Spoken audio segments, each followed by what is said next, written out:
Good morning friends. CCP का next chapter जो हमारा था वो चैप्टर 15 है, that is types of charges. We have already learned about the previous chapter, that is 14, and in previous chapter 14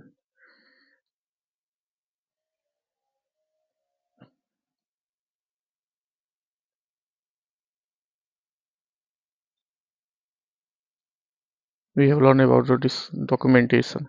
Now come to the chapter types of charges. आपने देखा होगा कई बार हम लोग लोन हमेशा लेते हैं तो एक होता है आप क्लीन लोन देते हैं जहाँ पे आप कोई भी कोलेटरल सिक्योरिटी नहीं लेते हैं अगर, ठीक है, तो वो क्लीन लोन होता है। ठीक है, जैसे लाइक आप पर्सनल लोन आपने दिया, पेंशन लोन दिया आपने, इसमें क्या है कोई सिक्योरिटी नहीं होती है, nothing, no security are available, that is called clean loans. ठीक है, बट इसमें क्या है, इन केस पेंशनर अगर है, ठीक है, ये एग्रीमेंट होता है, गारंटी अगर आपको ज़रूरत होती है तो आजकल वो भी है कि सैलरी अगर हमारे पास रूट हो रही है तो गारंटी की रिक्वायरमेंट नहीं है। पेंशनर अगर है तो इसमें क्या, पेंशनर और उसका फैमिली पेंशनर मतलब वाइफ और हस्बैंड दोनों का ये रहता है, बोरोवर को बोरोवर में, या हस्बैंड एंड वाइफ का बोरोवर को बोरोवर में। बट व्हेन कोई एक पेंशनर रह जाता है, जैसे फैमिली पेंशनर में कोई एक रह जाता है, ठीक है, तो फिर उस केसेस में क्या होता है कि आपको किसी थर्ड पार्टी गारंटी लेनी पड़ती है। तो थर्ड पार्टी गारंटी मोस्टली हम लोग फैमिली मेम्बर्स का ही लेते हैं। तो उसके अलावा तब हम क्या करते हैं, अब आते हैं जैसे हाउसिंग लोन हो गया, HBL, ठीक है, हाउसिंग लोन हो गई, CC हो गई, OD हो गया, आपने व्हीकल लोन दिया, ये सब पे चार्जेस जो लगता है, आपने LIC के अगेंस्ट में दिया, आपने NSC के अगेंस्ट में दिया, आपने KVP के अगेंस्ट में दिया, ठीक है, these are the loan product which requires the collateral security in terms of either fixed assets or liquid assets। ठीक है, तो उसी में देखना है हमें कि टाइप्स ऑफ चार्जेस क्या होता है और उसका उसका मोड ऑफ चार्जेस क्या होता है। ठीक है, तो इसमें जो है main, various types of charges and modes of charges, method of creation, ये इंपॉर्टेंट होता है क्योंकि कई बार क्या होता है चार्ज आपका छूट जाता है, मेथड ऑफ क्रिएशन। ठीक है, ये मोस्ट इंपॉर्टेंट होता है। अगर आप फिक्स एसेट या कोलेटरल सिक्योरिटी आप जो है, या आप अपनी लैंड एंड बिल्डिंग मॉर्गेज करने जा रहे हैं, तो उसका तरीका होता है इक्विटेबल मॉर्गेज, जिसमें आपको टेबल पर आपकी जो ओरिजिनल पेपर है जमा हो जाती है। ठीक है, या रजिस्टर्ड मॉर्गेज होता है, रजिस्टर्ड मॉर्गेज, तो इस टाइप से होते हैं। ठीक है, तो इसमें कहता है कि जैसे मान लीजिए, इसमें बहुत ज़्यादा मैं देखना नहीं है, थोड़ी सी इसे आप डिस्कशन कर दूँ। When the borrower is granted a loan by the bank will often want security to make loan। ठीक है, हम लोग हमेशा ही मांगते हैं, कोई भी आदमी क्लीन लोन देना नहीं चाहता, क्योंकि जैसे आप क्लीन लोन देते हैं, आप मान के चलिए 80% लोगों की मेंटलिटी ये होती है गवर्नमेंट बैंक से लोन लेने के बाद उसको ना देने की। ठीक है, अभी थोड़ा सा ट्रेंड चेंज हुआ है, ये थोड़ा सा परसेंटेज में कमी आई है। ठीक है, तो taking effective security over the assets mean the bank can on default insolvency a borrower take possession of the assets, sell it and use the proceed to repay। फिर हम लोग क्या करते हैं, इनकेस अगर उसका अकाउंट NPA में turn हो जाता है तो हम लोग क्या करते हैं, उसके प्रॉपर्टी का पोजीशन लेते हैं और उसको सेल ऑफ करके जो प्रोसीड्स आता है उससे लोन रिपे करते हैं। इनकेस लोन अमाउंट से भी ज़्यादा उसका जो है सेल वैल्यू आ गया, सेल अमाउंट आ गया, तो जो बैलेंस अकाउंट अमाउंट होता है उसको हम लोग क्या करते हैं, फिर बैलेंस अमाउंट को हम लोग पार्टी के खाते में देते हैं। This puts bank in a stronger position than creditors who do not have the security। ठीक है, the term charge is often used by a generic term for all types of security interest, but specifically it represents an agreement between the creditor and debtor in which a particular assets or class of assets can be used to satisfy। ये क्या था, basically एक agreement है किसके बीच में, creditor and debtors के बीच में। वो कहता है कि इसमें क्या होता है, कोई पार्टिकुलर एसेट्स जो होता है या क्लास ऑफ एसेट्स जो होता है वो डेट को सेटिस्फाई करने के लिए चार्ज किया। ठीक है, ये चार्ज क्रिएट्स एन इनकम्बरेंस, ठीक है, और interest which attach to the assets and travel with it hand by third party. ठीक है, इनकम्बरेंस क्रिएट होता है उस पर, मतलब चार्ज क्रिएट होता है। जैसे हम लोग नॉन इनकम्बरेंस सर्टिफिकेट निकालते हैं, NIC निकालते हैं ना हमेशा रजिस्ट्रार से, कि क्या इस प्रॉपर्टी पर कोई चार्ज तो नहीं है, किसी के पास गिरवी तो नहीं है। ठीक है, इसमें क्या है, एक चीज इंपॉर्टेंट रखिएगा फ्रेंड्स, ये charge does not involve the transfer of ownership और पोजीशन ऑफ एसेट्स। इसमें क्या होता है, ऑनरशिप ट्रांसफर नहीं होता, ठीक है। For particular most lender will want to take position of the borrower assets, nor will the borrower want to lose the control of them, especially if those assets are used in a day-to-day running of the business. The term charge is often used as a generic term for all types of security interest, but specifically it represents an agreement between creditor and debtor in which the particular asset or class can be satisfied. देखिए ये already है, मैं repeat कर दिया, ठीक है। तो various types of charges कौन कौन सा है, what is the charge, main important है, व्हाट इज द चार्ज।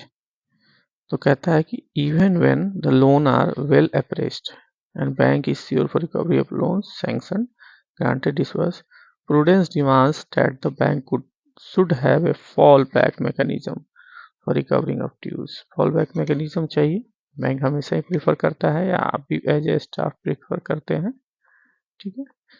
तो it is for the purpose that it ask for primarily for security and collaterals. हम लोग प्राइमरी कोलेट्रल सिक्योरिटी मांगते हैं। Any loan or advances granted without any security may therefore be classified as clean. जब उसको बिना security के आप loan देते हैं कोई भी, तो उसको हम लोग किसमें क्लासीफाई करते हैं, क्लीन लोन्स में। Bank extend credit facility, loan advances against security which cannot remain in custody of the bank unlike gold or marketable security in physical form, ठीक है। अब जो सिक्योरिटी हम लोग लेते हैं, the security obtained by the bank will fall in to category, primary और collateral. Primary क्या होता है, primary created out of bank finance, जो हम लोग बैंक का लोन देते हैं, बैंक लोन से जो सिक्योरिटी क्रिएट होती है वो होती है प्राइमरी। कोलेटरल पार्टी का अपना होता है। The security obtained by the bank are two classes, intangible and intangible, ठीक है। प्राइमरी हो गई और दूसरा कोलेटरल हो गया, बट उसमें भी जो है ऑब्टेन्ड में टेंजिबल और इंटेंजिबल होता है, मूर्त और अमूर्त, ठीक है। While the security may not always remain with the lender bank, as per the prevent law, bank may require to create appropriate charge over the underlying security and let it remain in the custody of borrower with a certain conditions, such as submission of periodic statement of assets, hypothecated list of machinery, hypothecated pledge etc. अब जैसे मान लीजिए कि मैंने housing loan लिया HBL, ठीक है, मैंने अपनी सिक्योरिटी जो है बैंक में मॉर्गेज कर दी, तो बैंक ने मेरा घर नहीं लिया, बैंक पोजीशन हमारे पास है, मैं घर में ही रहता हूँ, सब कुछ मेरे पास है, बस मैं उसको रीपे कर रहा हूँ, लेकिन ये हमारी प्रॉपर्टी उसके पास बंधक है टिल जब तक कि हम उसकी प्रॉपर्टी का क्लियर ना कर दें।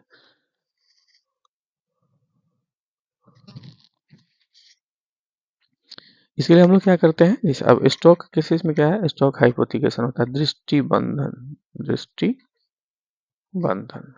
ठीक है, दृष्टि बंधक बोलते हैं उसको, हाइपोथिकेशन को दृष्टि बंधक।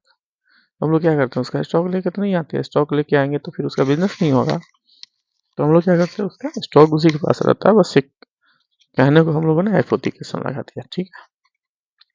मशीनरी होती है तो हम लोग क्या करते हैं, इसका मंथली स्टॉक स्टेटमेंट मंगाते हैं, QIB मंगाते हैं, ठीक है, MSOD monthly stock, QSOD quarterly stock, ठीक है। तो ये हम लोग उसका रिपोर्ट मंगाते हैं, तो ये मेन चीजें हो गई। तो ए mere statement by the borrower that these are available in the bank in case of need will not suffice. The intent of borrower should be legally backed, ठीक है, legally backed होना चाहिए। This process is known as creating charge on the security, इसी को security create करने के लिए कहते हैं। This process ensure that the security are not disposed of otherwise before either providing alternate security acceptable to the bank or loans are recovered, adjusted और closed, ठीक है।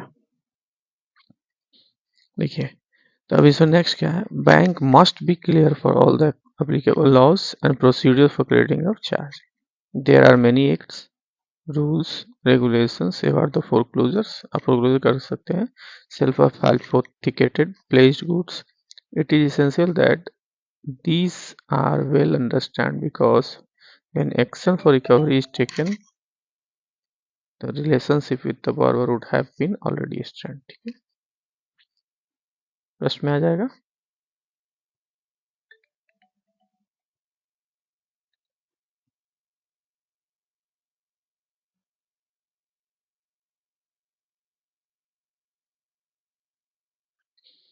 At the time of setting right, set right करते हैं हम जब उसका, small lapse in procedure will imposable and such lapse में make the collateral ineffective. ठीक है, अगर मान लीजिए हमने इसी के जब हम पोजीशन लेते हैं सरफेसी के अंतर्गत, सरफेसी,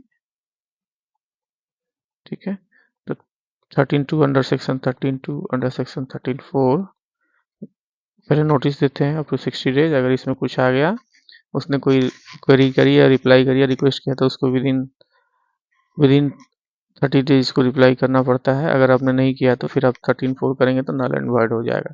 तो हमको कोई लैप्सेज उसमें नहीं करना। Utmost care should be taken about creating charge. ठीक है, देखिए, lender charge is right on the tangible assets created legally in favor of the lender and asset is available to cover the loan.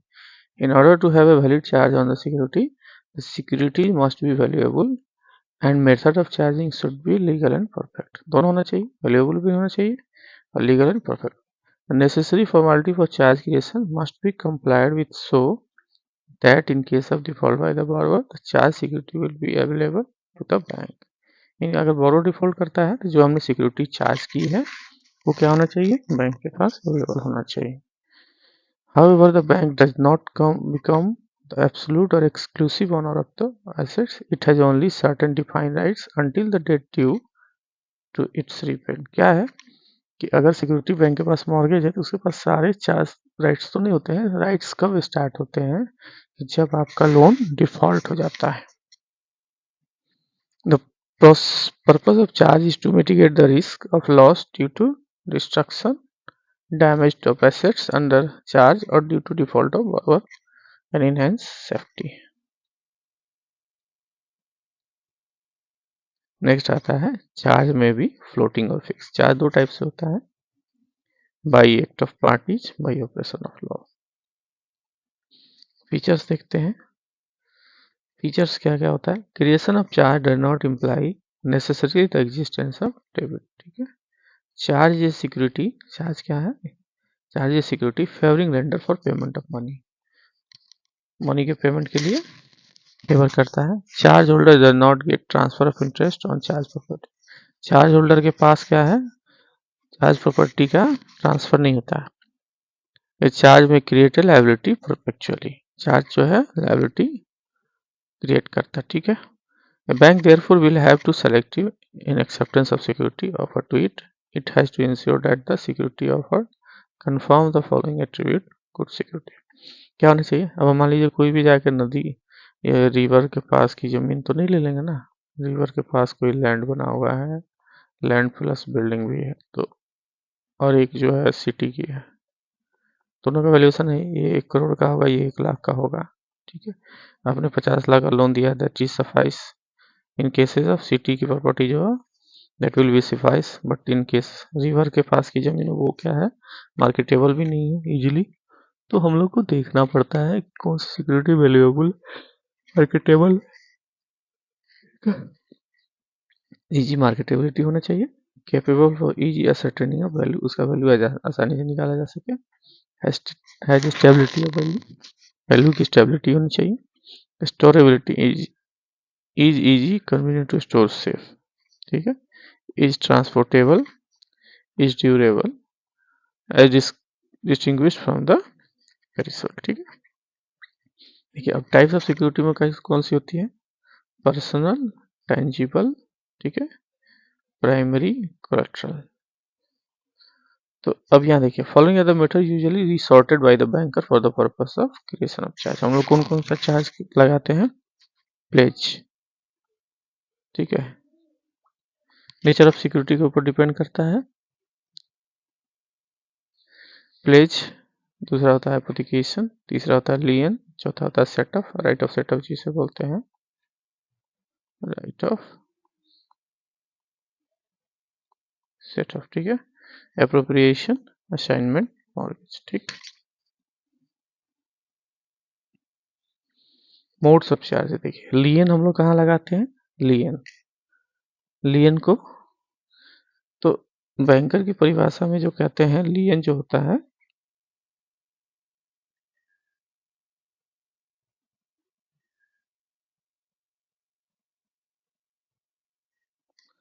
लियन को बोलते हैं ग्रहणाधिकार, ठीक है।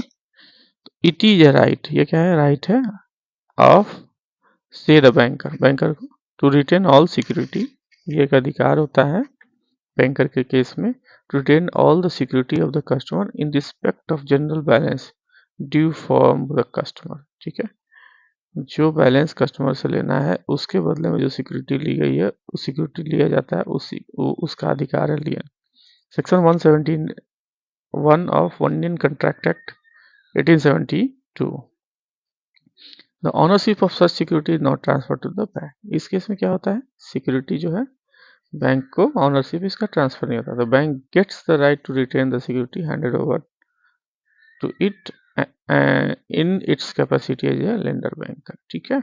लियन करते हैं ना, जैसे हम लोग LIC की पॉलिसी क्या करते हैं, NSC को लियन, इसमें देखिए कुछ कुछ दिखाएगा आपको,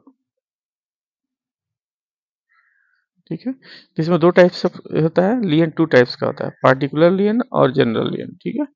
ए particular lien is the right to retain the goods in respect which debt was incurred.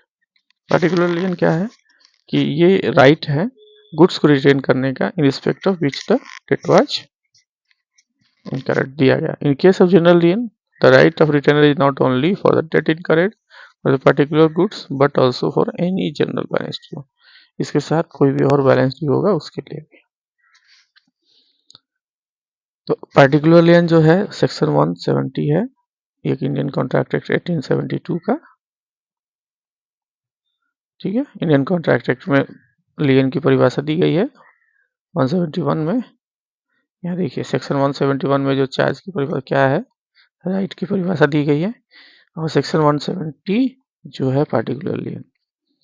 Particular lien क्या है, when a bailee has in accordance with the purpose of bailment rendered any services involving exercise of labor or skill in respect of goods billed, he has, in absence of contract to the contrary, right to retain such goods until the received due remuneration from the service he has rendered, ठीक है। तो ये क्या कहता है, तो friends ये जो होता है बेली एंड बेलर दो होते हैं, बेलर और बेली के बीच में सिंपल एक कानूनी रिलेशनशिप है, ठीक है। इसको बोलते हैं जमानत पर लेने वाला, जमानत पर लेने वाला, ठीक है। और बेलर जो होता है ये क्या होता है, अपना सामान देने वाला, सामान देने वाला। दोनों के बीच में सिर्फ एक छोटा सा अंतर होता है, कानूनी अंतर ये होता है, बेलर क्या होता है, जैसे मान लीजिए कि किसी स्पेसिफिक मकसद से इसके पास कोई स्टॉक है, इसने बेली को दिया, ठीक है। और ये बेली क्या करता है, इसका देखभाल करता है, ठीक है, और उसे वापस करना होता है इसको। तो इसके बीच में एक समझौता शामिल होता है, दोनों पक्ष इसमें समझौता, इसी में समझौता शामिल होता है, जिसे ही हम बेलमेंट कहते हैं, ठीक है।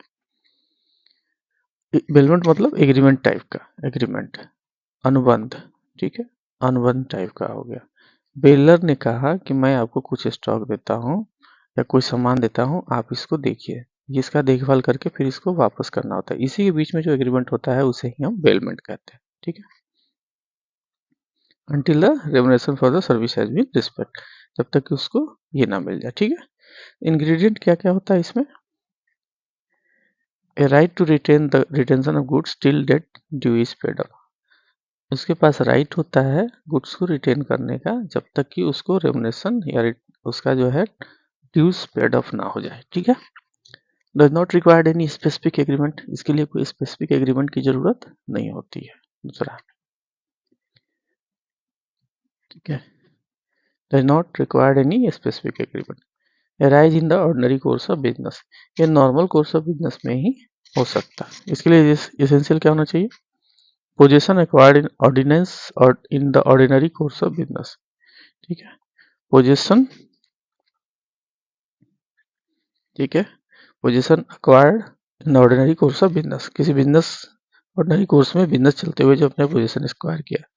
The owner has a lawful debt of an obligation to discharge, owner के पास क्या होना चाहिए, उसके पास कोई लॉफुल डेट हो जिसका ऑब्लिगेशन उसे डिस्चार्ज करना हो, ठीक है। अब मैं आपको जो है बेलमेंट का एक उदाहरण देते हैं आपको, जैसे मान लीजिए किस कोई आदमी है,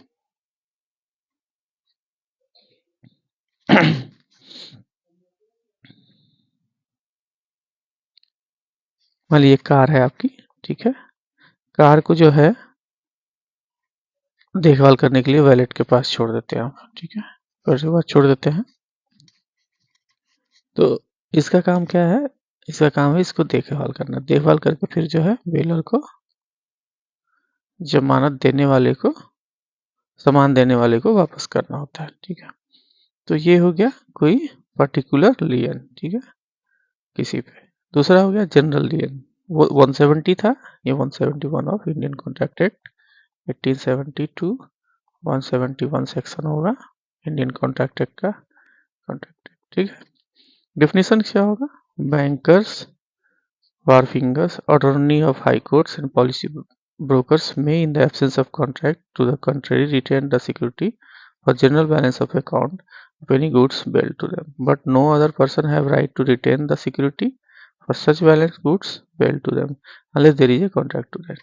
देखिए इसमें कहा था ना, इसमें पर्टिकुलर लेन का मतलब है किसी स्पेसिफिक चार्ज, किसी स्पेसिफिक सिक्योरिटी के बदले कोई चार्ज के लिए उसको लिया गया। जनरल क्या हो गया कि हमने आपका जो है बेलमेंट किया या गुड्स बेलमेंट को लिया, ठीक है, हम तब तक उसको रखेंगे जब तक कि हमारा जो भी ड्यूज है वो राइट क्लियर नहीं हो जाता, तो वो जनरल लियन हो गया। इंग्रेडिएंट्स क्या क्या होगा, extend to the general balance of account by combining all accounts, इसमें सारे अकाउंट कंबाइन हो जाते हैं। Also extend to the prior transaction, ठीक है। Is a right of defence not a right of action, ये क्या है, राइट ऑफ डिफेंस है, राइट ऑफ एक्शन नहीं। Extend to the properties security which a banker has come in possession in ordinary course of business, check deposited for, ये इस पर भी extend हो सकता है, ठीक है। Security goods held for a special purpose are not subject to general lien, for example, security goods जो है रखा गया है किसी स्पेशल पर्पस के लिए, are not subject to general lien for general lien, ठीक है।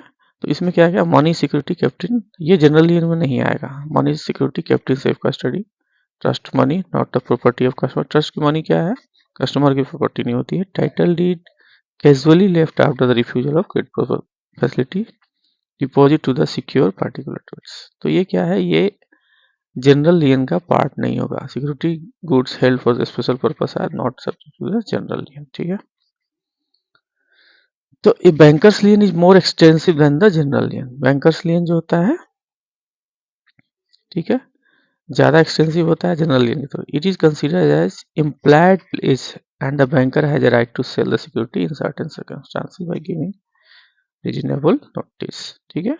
बैंकर का लियन जो होता है वो ज़्यादा एक्सटेंसिव होता है जनरल लियन से। बैंकर के पास क्योंकि क्या होता है, कंसिडर एज इम्प्लाइड प्लेस, उसको प्लेस माना जाता है ताकि बैंकर जो है उसको सेल अप करके अपना जो है सर्टेन नोटिस के बाद सेल अप करके अपना डेट को सेटल कर सके।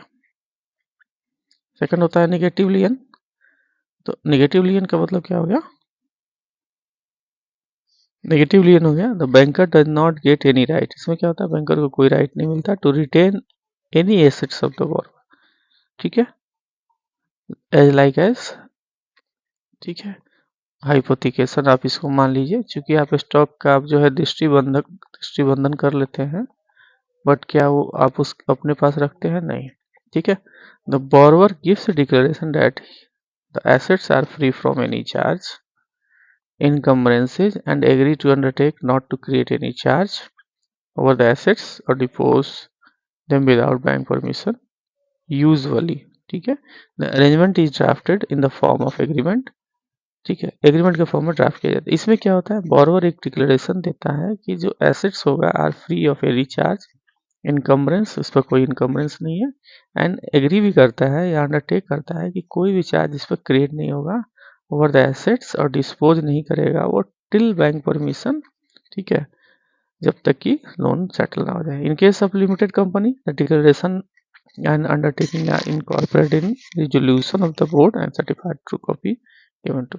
कंपनी के केस में क्या है, ये जो अंडरटेकिंग है ये रिजोल्यूशन ऑफ बोर्ड रिजोल्यूशन में, बोर्ड रिजोल्यूशन हम लोग हमेशा कंपनी के केस में लेते हैं,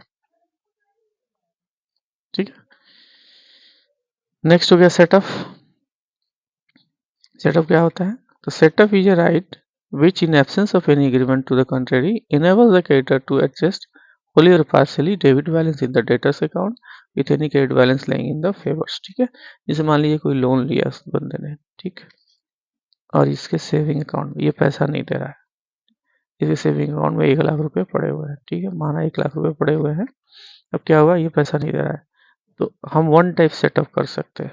बैंकर के पास वन टाइम अधिकार है कि ये सेविंग अकाउंट को, इसको लोन को सेटल करने के लिए यहाँ से ये पैसे यहाँ से ट्रांसफर करके विड्रॉ करके उसको क्लोज कर सकता है। That is called set off, right of set off बोलते हैं उसको, right of set off. It means that the total और partial merging of a claims of one person against another in counter of claims by the latter against the former. It is in the effect of the combining the accounts between debtors and creditor so as to arrive the net balance payable in one to other। ठीक है, क्या हो सकता है, it may be statutory rights और may be by agreement. ये statutory right भी हो सकता है या एग्रीमेंट के फॉर्म में भी हो सकता है, एक्सप्रेस और इम्प्लाइड भी हो सकता है from the course of dealing. The right of set off, देखिए the right of set off of a banker to adjust wholly or partially as a circumstance permit a debit balance in the customer account with any balance lying in this credit unless there is express or implied agreement to the contrary। ठीक है, तो यहाँ आप कर सकते हैं आपके पास। The principle will apply even if the customer has more than 2 accounts in a credit और डेबिट। एसेंशियल्स क्या क्या होगा, claim should be known amount, known amount का होना चाहिए। ऐसा नहीं कि आपने इसमें से 1 रुपया निकाला, 2 रुपया या 500 या 400 निकाला, ऐसे नहीं होगा, नॉन अमाउंट होगा। ठीक है, claim should be in same right, same right में होगा। Debt are due immediately, no agreement to the country. Appropriation, तो कहता है the rule contains in section 59, 60 and 61 ऑफ Indian contract act 1872। These sections give a specific direction right to the creditors as to how to appropriate the payment received from debtors। 59 कहता है deals with the cases where borrower indicate intensive expressively or implications। ठीक है, appropriation आपको करना है, जो rules content है आपको इंडियन कॉन्ट्रैक्ट एक्ट 1872 में 59, 60 एंड 61 के तहत। ठीक है, सेक्शन 60 डील्स क्या करता है, with the cases where the borrower has not intimated his intention either expressly or implication of implication। ठीक है, and section 61 deals with the cases where neither party makes appropriation. ये दो चीजें हो सकती है। देखिए तीनों सेक्शन जो है 59 में क्या कहता है, with the cases where the borrower indicate his intention expressly और बाय इम्प्लीकेशन। बोरोवर ने अपना एग्रीमेंट अंडरटेकिंग दिया, इंटेंशन दिया। 60 में क्या कहता है, cases where borrower has not intimated his intention, उसने अपना इंटीमेशन नहीं शो किया इधर एक्सप्रेसिवली और बाय इम्प्लीकेशन। सेक्शन 61 डील करता है cases where neither party makes an appropriation. ठीक है, in practice banker would not be arbitrarily and without notice exercise the right of setup unless he had agreement with the effect to the customer. ठीक है, next है हमारा assignment.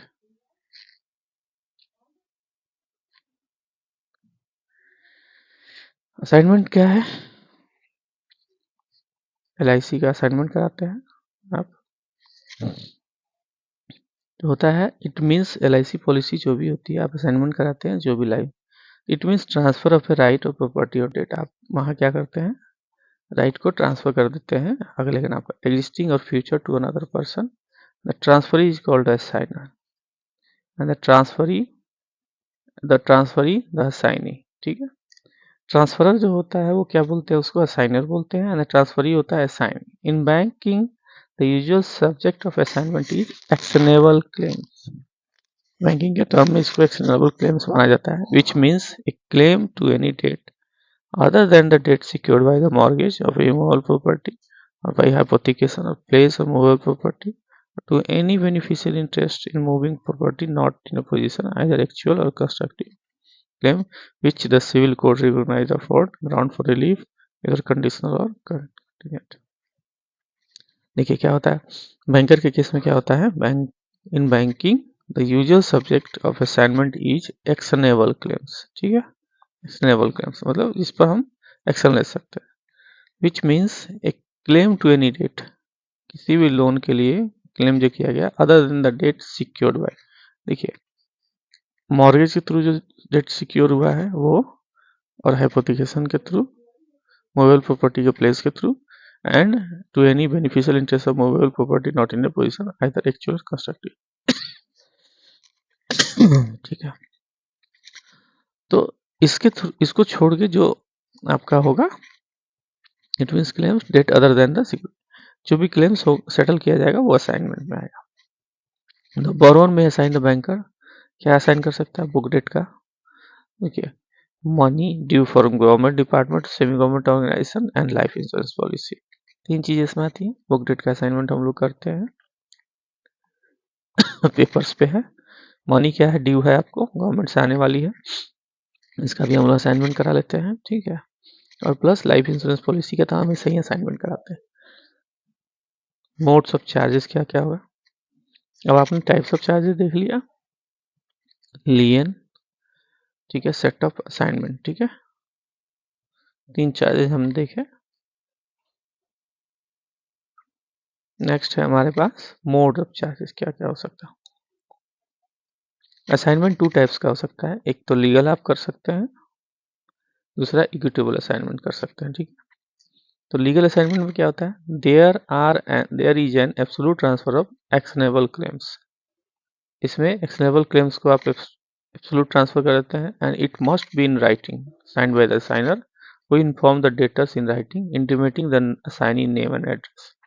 जैसे हम लोग EM करते हैं, ठीक है, इक्विटेबल मॉर्गेज करते हैं, जब प्रॉपर्टी को जाकर टेबल मॉर्गेज करते हैं, तो उसमें हम लोग लिख के देते हैं एक लेटर कि हम आज आज दिनांक इतना को बैंक में आया, बैंक में आने के बाद इस लोन के अगेंस्ट में हमने अपनी संपत्ति इक्विटेबल मॉर्गेज की या पार्श्विक बंधन किया, ठीक है। ये संपत्ति बैंक के कब्जे में तब तक रहेगी जब तक कि बैंक का लोन सेटल ना हो जाए, ठीक है।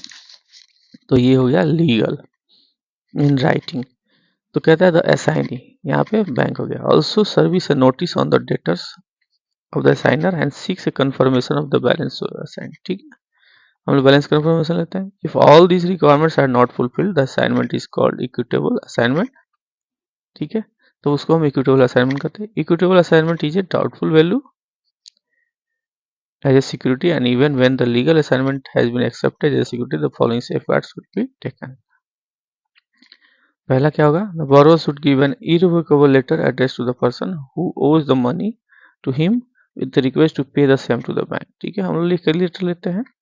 इन case of advance against supply of bills, अगर सप्लाई ऑफ बिल्स के बदले एडवांस ले रहे हैं, and irrevocable power of attorney in bank favour should be, power of attorney आपको इरिवोकेबल चाहिए, ठीक है, असाइनमेंट ऑफ गुड्स के बदले,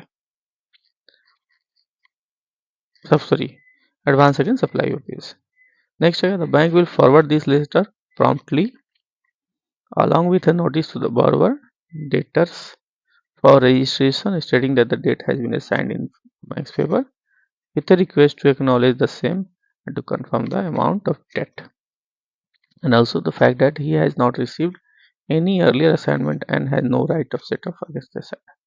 An assigner should be for whole of a debt और नॉट ए पार्ट। असाइनमेंट जो भी होगा पूरे लोन के लिए होगा, पार्ट के लिए नहीं होगा, ठीक है।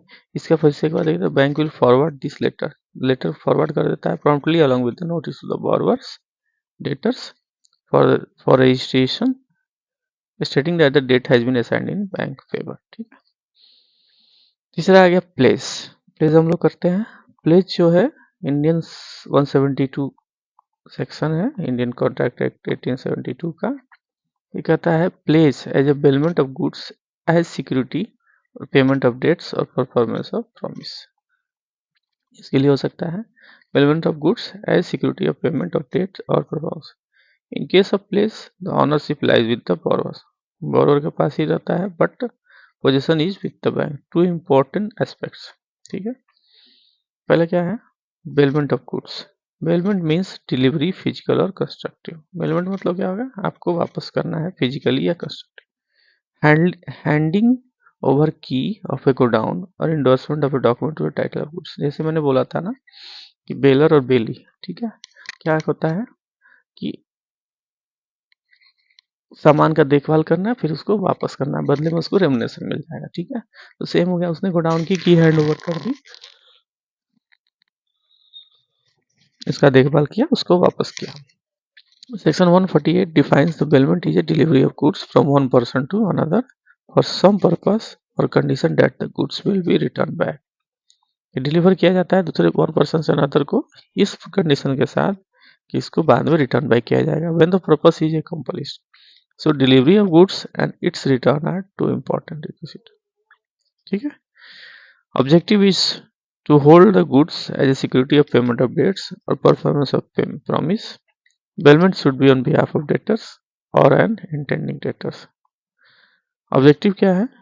जो भी objective is to hold the goods as a security for payment of a debts और परफॉर्मेंस ऑफ ए प्रॉमिस। ठीक है। तो a pledge may be in respect of goods, stocks, shares, document of titles of goods and any other movable property, but safe custody is not placed. safe custody place नहीं आएगा even though there is a bailment of goods. ठीक है। तो हम लोग क्या करते हैं, प्लेस जो था गुड्स के केस में हो सकता है, स्टॉक के केस में हो सकता है, शेयर के केसेस में हो सकता है, डॉक्यूमेंट हो सकता है, किसका, टाइटल ऑफ गुड्स। ठीक है। Who can place the goods? The owner of the goods himself. Who can place the goods? कौन गुड्स को प्लेस करेगा? द ऑनर कर सकता है। द मर्केंटाइल एजेंट्स कर सकता है ऑफ द ऑनर, ऑनर का मर्केंटाइल एजेंट्स होगा। Joint owner with the consent from co owners, अगर जॉइंट कोई है ऑनर उसका तो दोनों मिलके कर सकते हैं। राइट क्या है? Right obligation of pledger. Pledger का है कि right to redeem the security, security को रिडीम कर सकता है। Right to surplus the in case of force sale, disclosure of material faults और extraordinary risk involve in the goods. ठीक है। Reimbursement of any expenses for preservation of security, reimbursement हो सकता है, रीइंबर्समेंट ऑफ एनी एक्सपेंसेस जो लगा preservation of security को preserve करने में। इन case of shortfall, pledger should make goods to the shortfall. ठीक है। Defect in title, pledger is responsible. अगर कोई टाइटल में डिफेक्ट आता है तो जो प्लेजर है वो रिस्पॉन्सिबल होगा। Right of a banker as a pledgee. ठीक है। बैंकर के क्या राइट है प्लेजी के केस में? As a pledgee. ठीक है। तो right to retain the goods, पहला right to retain the goods placed, जो गुड्स को प्लेस किया गया उसका राइट है, बैंक को रिटेन कर सकता है। This right is applicable only in case of a particular debt for which the goods are placed. कोई पार्टिकुलर डेट के केस में ही वो उस एप्लीकेबल होगा। In absence of agreement to the contrary, section 174, the pledgee can be claim extraordinary expenses incurred on preservation. जो pledgee है, ठीक है, वो क्या कर सकता है, जो बैंकर है वो क्या कर सकता है, क्लेम कर सकता है जो सिक्योरिटी हमने आपकी प्लेस की है उसमें कोई एक्स्ट्राऑर्डिनरी खर्चे आए हैं। तो banker has a right to retain goods even if the pledger has violated any provision of law in respect of goods.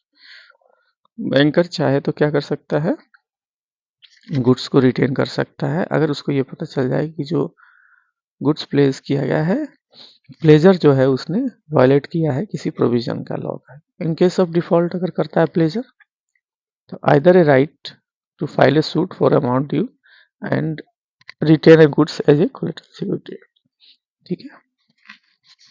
क्या करेगा बैंक कि right to file a suit, suit file करेगा for amount due, retain the goods as a collateral security, goods को collateral security में रख लेगा। Right to sell the goods placed after giving due notice of sale to its pledger, section 176 में आता है। क्या करेगा, राइट टू सेल, गुड्स को बेच सकता है, placed after giving due notice to sell to the pledger. These are alternative rights for not concurrent right. ठीक है। तीसरा, the pledger is bound to disclose to the pledgee the faults, fault जो भी होगा प्लेजर को प्लेजी को बताना पड़ेगा, मतलब बैंक को बताना पड़ेगा। If any in the goods and if any loss is suffered by the प्लेजी, pleasure is responsible. ठीक है।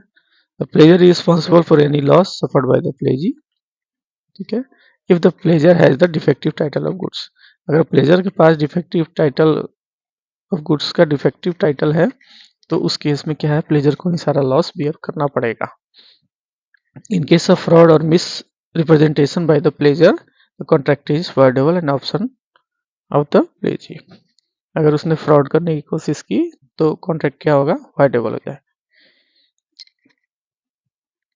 प्लेजी राइट्स इज नॉट लिमिटेड, प्लेजी का राइट्स जो है लिमिटेड नहीं होता to his interest in the pledged goods.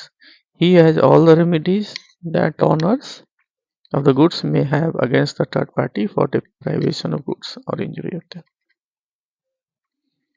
Banker की ड्यूटी क्या होगी एज ए प्लेजी, तो the banker is found to return the bound to return the goods on payment of debt. जो भी ठीक है भैया, अगर उसने लोन का पेमेंट कर दिया या डेट का पेमेंट कर दिया, ऑब्वियसली जो आपने उसकी सिक्योरिटी रखी है, डेट का पेमेंट आपका कर दिया, आप उसको रिटर्न करेंगे, बाउंड ही है।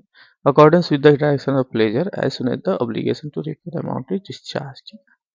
ठीक है। The banker is responsible for any loss, destruction etc if the goods are not return in proper time.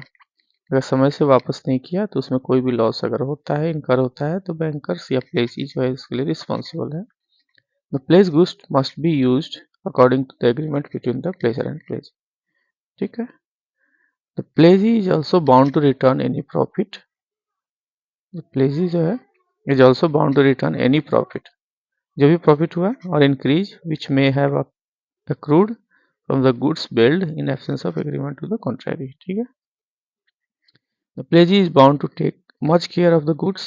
pledgee जो है बैंकर, वो क्या है, बाउंड है, बाउंडेड है किसके लिए, गुड्स को टेक केयर करने के लिए। As a man of ordinary prudence would under similar circumstances take up his own goods of some bulk quantity and value of pledged goods। Section 151 में बताता है, if the pledgee has done so he is not responsible for loss। अगर प्लेजी ने ये काम कर दिया है तो प्लेजी जो है उसके लिए लॉस के लिए रिस्पॉन्सिबल नहीं है। डिस्ट्रक्शन और deterioration of goods placed in absence of special contract. ठीक है। नेक्स्ट है हमारा क्या है, special care to be taken by the banker as a प्लेजी।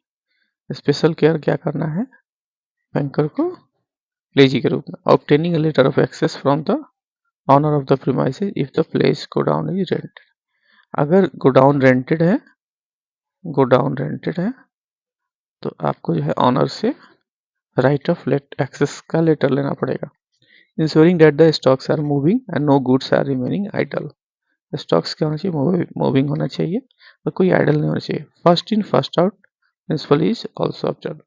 पहले क्या होगा, फीफो बेसिस पे होगा, फर्स्ट इन फर्स्ट आउट।